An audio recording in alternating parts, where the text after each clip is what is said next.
Mr. Lawrence R. Kem.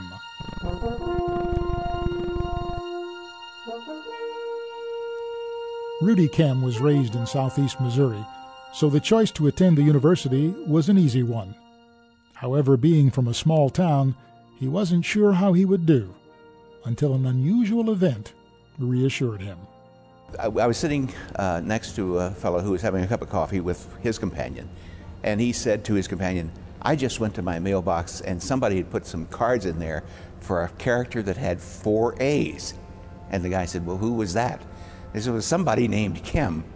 And I almost fell out of my chair because I was totally surprised. But that was a high point kind of in my career, because it told me that I could probably do the work. Kem's most memorable time at Southeast came shortly before the end of his college career. The first and most memorable happening on campus was in the midst of my senior year, when I met my wife.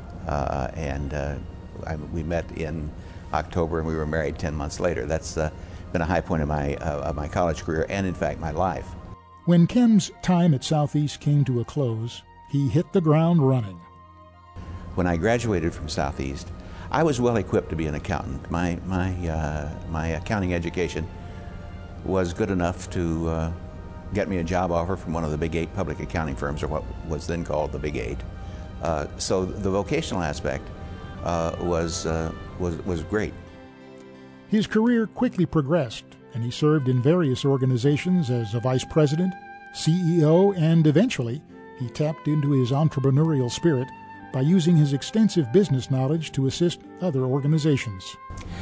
The most rewarding experiences I've had is in the turnaround situations, working with companies that for some reason have stubbed their toe, and helping the people who are there to put these companies, and they're generally quite good companies, they've just made some mistakes along the line, putting those companies back on the right track, and watching the people who are there then take hold of their own destinies and perform really well.